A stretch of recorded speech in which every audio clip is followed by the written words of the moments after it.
Ahora viene a nosotros Cristóbal Cobo. Cristóbal viene de la Ciudad de México, él es chileno, lleva mucho tiempo aquí con nosotros, es profesor e investigador. Cristóbal en la Universidad de Barcelona obtuvo el doctorado con honores cum laude, no sé cómo se pronuncie, y también últimamente estuvo en un proyecto muy interesante, ha sido evaluador de políticas públicas para el gobierno mexicano en nuevas tecnologías y educación. Es profesor Flaxo. Bienvenido, Cristóbal.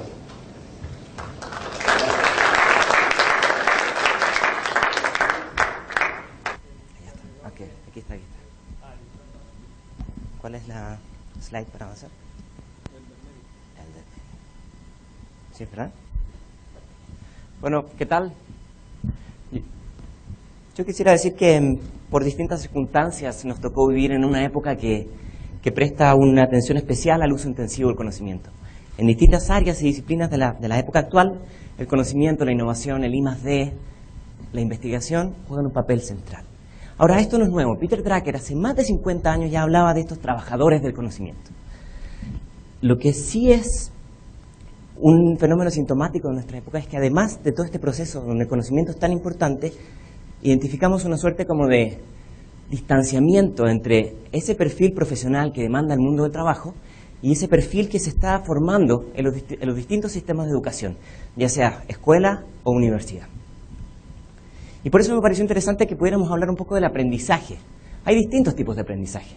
Está el aprendizaje cara a cara, analógico, donde yo hablo y ustedes se callan, que es el que más se utiliza aquí en las instituciones educativas, ¿sí? Hay aprendizaje a distancia, aprendizaje en línea, y el que yo me quisiera referir hoy día es el aprendizaje invisible, ¿sí? Desde una mirada crítica, el aprendizaje, los sistemas de educación formal actuales priorizan por sobre todo la estandarización, la uniformidad y en la medida posible la parametrización. Es decir, mientras más ordenaditos, mejor. Ahora, yo quiero dar algunos ejemplos interesantes. Este chico, Lim, es un chico que vive en Malasia, tiene 10 años. Cuando tenía 9 años, desarrolló un software que se puede descargar para iPhone que se llama Doodle. Ustedes lo pueden bajar de la red. Hoy tiene cerca de 1 millón de descargas. Este pequeño sabe utilizar Java, JavaScript, ActionScript, comprende AppleSoft Basic y en sus tiempos libres aprende Pascal y C. Quienes sepan un poco de ingeniería sabrán que esto no es cualquier cosa, especialmente si este muchacho tiene 9 años. Ahora, es interesante preguntarse en qué medida los sistemas de educación formal fomentan estos talentos, estos diamantes en brutos, este pequeño Mozart, cómo los sistemas formales estimulan la educación. Ahora, como esa pregunta genera respuestas un poco incómodas, yo le pedí a Bernard Shaw que nos mandara un SMS, Premio Nobel de Literatura de 1925, que dice: desde muy niño tuve que interrumpir mi educación para ir a la escuela. Yo no sé si eso aplica, pero me parece interesante. Ahora, Jeremy Rifkin, autor de El sueño europeo, La era del acceso y otros libros, plantea que los sistemas de educación se parecen mucho a microsistemas industriales. Es decir, todos organizados, bajo módulos, de manera muy parcelada y muy organizada. De manera muy lejana como funciona el conocimiento en la vida real, pero es muy fácil de aplicar. El problema tenemos entonces que se genera, como plantea la literatura británica, este universo paralelo entre el mundo real, el mundo profesional y el mundo de la educación. Y quiero darles un ejemplo. En el año 1899, es decir, hace 111 años, Jean-Marc Coté le pidieron que dibujara cómo se imaginaban las escuelas en el siglo XX. ¿Imaginó eso que está arriba? ¿Sí? El profesor en una esquina entregando contenidos, se molían los libros y entraban por unos cables. Desafortunadamente esto ha cambiado bastante poco a la fecha. Ahora, afortunadamente tenemos algunos superhéroes y muestro esta imagen en honor a José Saramago, que recientemente falleció. Tenemos algunas personas que afortunadamente han sido muy exitosas sin pasar por la universidad. Tenemos por ahí a Walt Disney, Pablo Neruda y otros que ustedes reconocerán, Henry Ford, y los demás me parece que son muy conocidos. Ahora, ¿por qué planteo esto? Porque creo que tiene mucho sentido la frase de Albert Einstein, que plantea: es un milagro que la curiosidad sobreviva a los sistemas formales de educación. Porque yo creo que hay una tensión que no hemos sido capaces de resolver. Por eso quiero plantear 4 preguntas para articular un poco este análisis. Uno es: ¿Cómo formamos a estos jóvenes que nacieron con Internet en la mano? A estos jóvenes que en el año 2020 van a ser profesionales. La segunda pregunta es, ¿cómo preparar para la complejidad global? Y yo agregaría la incertidumbre. Vivimos una época de tal interdependencia que parece más un plato de espagueti que cualquier otra cosa. En tercer lugar, ¿cómo aprender a aprender y cómo aprender a desaprender? Que suena un trabalengua, pero es bastante difícil porque tiene que ver con el aprendizaje para toda la vida y tiene que ver con una cosa que es muy complicada, que es deshacerse de los viejos paradigmas que venimos arrastrando y que muchas veces limitan nuestra capacidad de volver a aprender. Y por último, ¿cómo estimular la creatividad? La creatividad, yo no sé hasta qué medida estamos utilizando esos diamantes en bruto que tenemos en los sistemas formales de educación. Ahora, bajo esa idea, John Moravec, que presentó en la mañana, y yo trabajamos en esta idea del aprendizaje invisible. No es necesario sumergirse en un vaso de cerveza para el aprendizaje invisible, pero el aprendizaje invisible funciona bastante parecido a la manera en que nosotros aprendimos a utilizar las redes sociales. Nadie tomó un curso para utilizar redes sociales, ¿no? Pero esas habilidades que desarrollamos hoy día nos pueden servir para el mundo profesional, para el mundo de las relaciones entre pares, etcétera, etcétera, etcétera. Ahora, el aprendizaje invisible está basado en principios que ya existen. El EduPunk, la educación expandida, el aprendizaje accidental, el aprendizaje ubicuo. Vamos a ver un poco de esto. Principito dijo esta frase tan bonita y tan cursi de lo esencial es invisible a los ojos. Muy bien. Yo me atrevería a decir otra frase. Lo esencial hoy es invisible a la educación formal. ¿Y por qué digo esto? Porque me parece a mí, y lo siento que lo diga en una institución educativa, pero la educación en general formal no ha estado a las alturas de los desafíos que plantea la sociedad del conocimiento. Y voy a plantear ahora 5 ejemplos, 5 ejes o axiomas que nos ayudan un poco a entender esta aproximación del aprendizaje invisible. Primero, las tecnologías de información y comunicación se hacen invisibles. Don Tapscott plantea que su hijo le dice, papá, yo no entiendo por qué los adultos están tan emocionados con esta revolución industrial, con esta revolución tecnológica, si al final son tecnologías que siempre estuvieron. ¿Qué tanto te emocionarías tú con un refrigerador? Y Adams, otro autor, plantea que todo aquello que se crea, todo aquello que existe cuando tú naces, es parte del entorno natural. Aquello que se crea, aquellas tecnologías que se crean entre los 15 y los 35 años de edad, es emocionante, es fascinante, ¿no? Es algo a lo cual tú te podrías dedicar cuando eres profesionista o profesional. Ahora, todo aquello que se genera después de los 35 años, no, eso va contra el orden natural de las cosas, porque ya está lejos de mí, ¿no? Entonces, es este paso del molcajete a la licuadora que en algunas generaciones no es evidente, porque nacieron con los dos. Primer axioma del aprendizaje invisible. Segundo, la Organización para la Cooperación y el Desarrollo Económico, hace muy poco, lanzó esta investigación, los resultados de esta investigación basado en la prueba PISA. La prueba PISA, les recuerdo, se aplica a 250.000 jóvenes en el mundo en 30 países. Y nos dice cosas bastante interesantes que tienen que ver con esto. Las competencias adquiridas en entornos informales son invisibles. Vamos a ver. Este estudio habla de una segunda brecha digital, que ya no es la brecha del acceso tecnológico, sino que es la brecha de la calidad de uso y el contexto de uso. Y miren qué interesante, esto va bastante contra natura con lo que vemos en algunas políticas públicas. Hay más beneficio del uso de la computadora en el hogar que en la escuela. El uso de la computadora en la escuela ha generado bajos impactos. La cantidad de uso de la computadora no ha generado impactos positivos en las pruebas PISA. ¿Y qué es lo que hay detrás de esto? ¿Qué es lo que podemos decantar?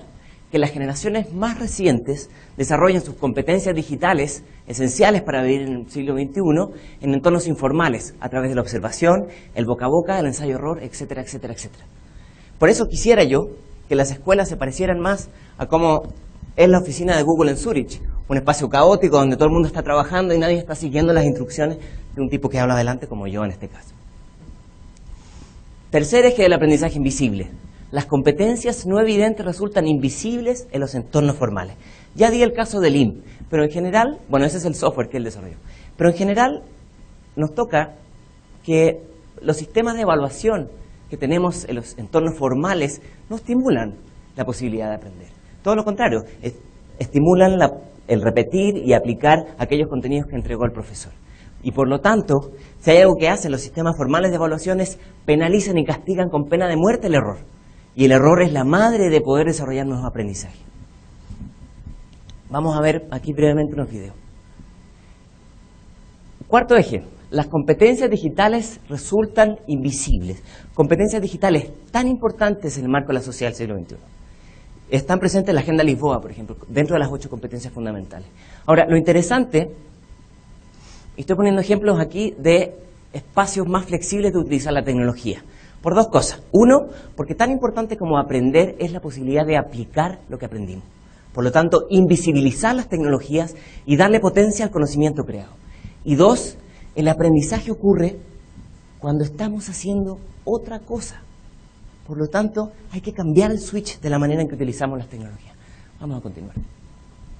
El quinto eje y último del aprendizaje invisible es que hay ciertas prácticas, entre muchas comillas y signos de interrogación, educativas, que debiésemos invisibilizar. La que más me viene a la memoria es el uso intensivo de la memoria de los sistemas formales. Voy a aprovechar que estamos haciendo streaming. Para los profesores que están escuchando esto, profesores, las personas tenemos mala memoria. Los discos duros tienen mucho mejor memoria que nosotros. ¿Por qué hacer esa competencia de aprender datos geográficos y aprender fechas históricas y aprender tablas periódicas? Si es mala idea eso. Eso era aplicable en ciertos contextos. Y en esa línea, quiero citar un ejemplo que me parece sustantivo. El ejemplo de Dinamarca, que hace un año viene trabajando en un proyecto para que a partir del 2011 todos los exámenes que se tomen en las escuelas de Dinamarca sean con Internet prendido, funcionando. Horror para algunos docentes. ¿Por qué? ¿Cuál es el argumento que dice el Ministerio de Educación de Dinamarca? Si el mundo funciona con Internet, ¿por qué la escuela debe ser offline? ¿Por qué los exámenes tienen que tomarse de manera analógica? Claro, podríamos decir, lo que pasa es que pueden copiar. Bueno, ese es un problema que tiene que resolver la escuela, enseñar a contextualizar, a citar, a vincular trozos de conocimiento, etcétera, etcétera, etcétera, ¿no? Pero esa es una tensión que debe enfrentar la escuela y no apagar todas las computadoras porque hay posibilidades de error, ¿no? Si el mundo profesional funciona con Internet, ¿por qué la escuela no?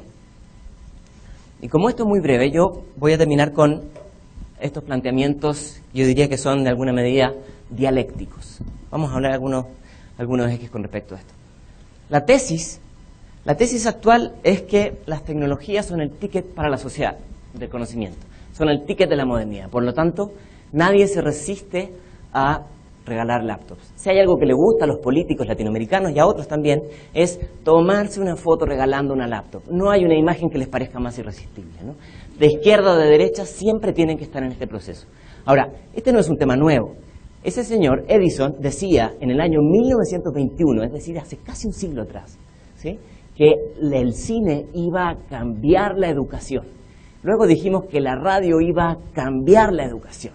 Y luego la tele iba a cambiar, en fin, la computadora, el CD-ROOM, en fin. Siempre estamos esperando que venga un tótem del cielo y que arregle los problemas de educación que tenemos. Seymour Papert, uno de los gurús del MIT en temas de educación y tecnología, dijo hace 30 años, en 30 años las tecnologías harán que la educación, que las escuelas sean redundantes, transformará la educación. ¿Se acuerdan de la imagen que les mostré de Jean Cotter? Yo creo que no han cambiado como quisiéramos. Ahora, ¿cuál es la antítesis? Y esto es importante. ¿Cuál es la antítesis? Las tecnologías evolucionan a una velocidad explosiva, exponencial, de manera continua. Día a día es casi imposible seguir la velocidad con que aparecen estos dispositivos. La educación, yo ni siquiera me atrevería a decir que evoluciona de una manera lineal. Ahora, yo tampoco creo que la educación tiene que evolucionar al ritmo de la tecnología. No se trata de eso, pero sí hay que construir puentes entre estos dos y creemos que el aprendizaje invisible puede ser una posibilidad de avanzar en esas áreas ocultas donde todavía hay muchísimo, muchísimo que hacer. Y para terminar, síntesis. Me encantaría tener una respuesta. Desafortunadamente tengo una pregunta. Y mi pregunta es, esta de hoy, la que ustedes recibieron, la que reciben sus hijos, ¿es la mejor educación que la humanidad le puede dar a estas generaciones del siglo XXI? Yo no voy a responder la pregunta. Mi única propuesta es que hagamos un pacto por la educación de mañana. Un pacto en el que participen educadores y educandos, pero también funcionarios públicos, policymakers, empleadores y empresarios. Una educación que piense en mañana como la principal herencia, aunque nosotros no estemos ahí para disfrutarla. Muchas gracias.